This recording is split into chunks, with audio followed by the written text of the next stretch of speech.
দর্শক আমন্ত্রণ চ্যানেল 24 এর সকাল 10টার খবরে শুনছিলেন সিলন ফ্যামিলি ব্লেন্টি শিরোনাম। আপনাদের সাথে আছে আমি খুরশেদা কাকলি। আরএফএল গ্যাস্টো এর সাইন্টিফিক নজল আর ব্রাশ বার্নার খরচ বাঁচায় 25%। প্রবল ঘূর্ণিঝড়ে পরিণত হয়েছে রিমাল। সন্ধ্যা কিংবা মধ্যরাত নাগাদ মংলার কাছ দিয়ে অতিক্রম করতে পারে খেপুপাড়া উপকূল। এর মধ্যে পায়রা ও মংলা বন্দর সহ 9 জেলায় জারি করা হয়েছে 10 নম্বর মহাবিপদ সংকেত। এর আওতায় আছে পটুয়াখালী, খুলনা, সাতক্ষীরা, বরিশাল ও বরগুনা সহ উপকূলীয় 9টি জেলা। 6 নম্বর বিপদ সংকেত নামিয়ে 9 নম্বর মহাবিপদ সংকেত দেখাতে বলা হয়েছে কক্সবাজার ও চট্টগ্রাম সমুদ্র বন্দরকে। ঘূর্ণিঝড়ের অগ্রভাগের প্রভাবে উপকূলীয় এলাকায় শুরু হয়েছে বৃষ্টি। জানিয়েছে প্রবল ঘূর্ণিঝড়ের প্রভাবে রাজশাহী, রংপুর সহ বিভাগীয় বিভিন্ন শহরে অতি ভারী বর্ষণের সম্ভাবনা আছে। ভূমিধস হতে পারে পাহাড়ি অঞ্চলের কোথাও কোথাও। ওয়ালটন ফ্রিজ কিনে অনেকের মতো আপনিও হয়ে যেতে পারেন মিলেনিয়াল। ঘূর্ণিঝড় রিমালের সবশেষ খবর জানাতে পটুয়াখালী থেকে আশিকিন প্রিন্স, খুলনা থেকে মামুন রেজা এবং চট্টগ্রাম থেকে যুক্ত হবেন ইবেন মীর। আমরা প্রথমেই চলে যাচ্ছি পটুয়াখালীতে আছেন আমাদের সহকর্মী আশিকিন প্রিন্স। প্রিন্স, বলা হচ্ছে সন্ধ্যা নাগাদ পটুয়াখালীর খেপুপাড়ায় প্রথম আঘাত হানতে পারে ঘূর্ণিঝড় রিমাল। তো মানুষজন আসলে আশ্রয় কেন্দ্রে যেতে চাচ্ছে কিনা, আর আমরা তো পূর্ব প্রস্তুতি অনেক কিছুই দেখছি, পরবর্তী প্রস্তুতি হিসেবে আসলে কি কি প্রস্তুতি নিয়েছে প্রশাসন? কাকলি, ঘূর্ণিঝড় রিমালের অগ্রভাগের যে প্রভাব তা এরই মধ্যে পড়তে শুরু করেছে উপকূলীয় জেলাগুলোতে, এবং পটুয়াখালীতে মধ্যরাত থেকেই মুষলধারে বৃষ্টি হয়েছে। এখন থেমে থেমে বৃষ্টি হচ্ছে। আপনাকে যদি কুয়াকাটা যে সমুদ্র সৈকত রয়েছে সেখানে সমুদ্রের চিত্র দেখায় তাহলে দেখতে পারবেন যে সমুদ্র বিক্ষুব্ধ অবস্থাতে রয়েছে। যদিও এখানে এখন জোয়ার চলছে, তবে বাতাসের গতিবেগ বেড়েছে, ফলে যে ঢেউগুলো আছড়ে পড়ছে ধীরে সে তার উচ্চতা কিন্তু বেড়েছে।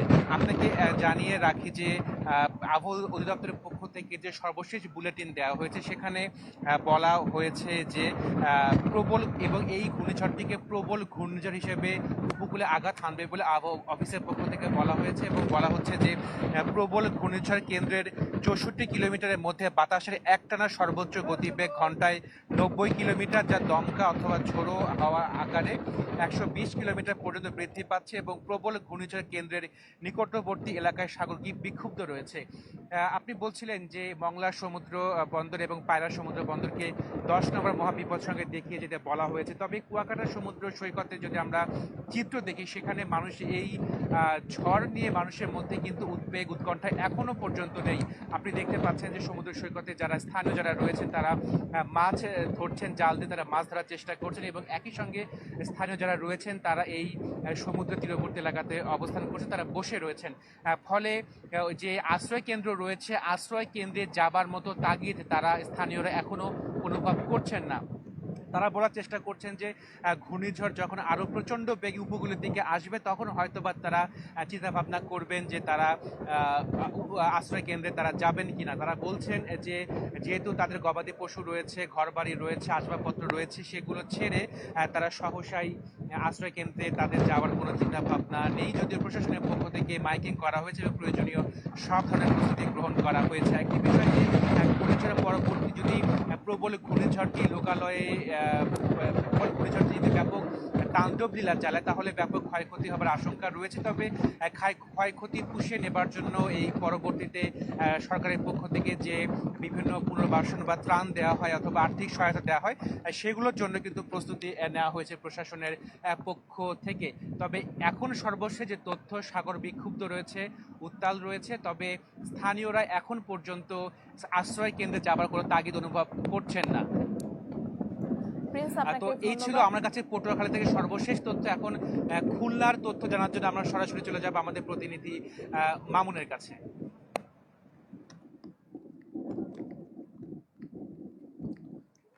প্রিন্স, ধন্যবাদ। খুলনায় সকাল থেকে ঘূর্ণিঝড় রিমালের প্রভাবে থেমে থেমে বৃষ্টি হচ্ছে, এবং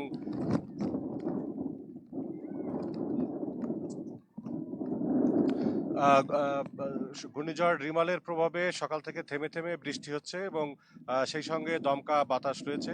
আর এখানকার মানুষ যারা রয়েছেন তারা উদ্বেগ উৎকণ্ঠার মধ্যে রয়েছেন। এই মুহূর্তে রয়েছে কয়রা উপজেলায়।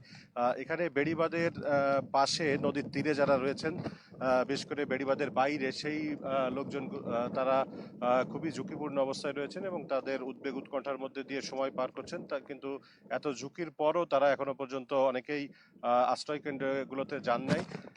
খুলনার জেলা প্রশাসন জানিয়েছে যে খুলনায় 604টি সাইক্লোন শেল্টার বা আশ্রয় কেন্দ্র এবং 3টি মুজিব কিল্লা প্রস্তুত রাখা হয়েছে। গতকাল রাতে 13,000-এর মতো মানুষ আশ্রয় কেন্দ্রগুলোতে আশ্রয় নিয়েছিলেন বলে জেলা ত্রাণ ও পুনর্বাসন কর্মকর্তা দাবি করেছেন। তবে আমরা কয়েকটি আশ্রয় কেন্দ্রে গিয়ে কোনো লোকজনকে দেখতে পাইনি। এর বিষয়ে তিনি বলেছেন যে রাতে অনেকে আশ্রয় নিয়েছিলেন, পরে সকালে তারা আবার নিজ নিজ বাড়িতে ফিরে গেছেন।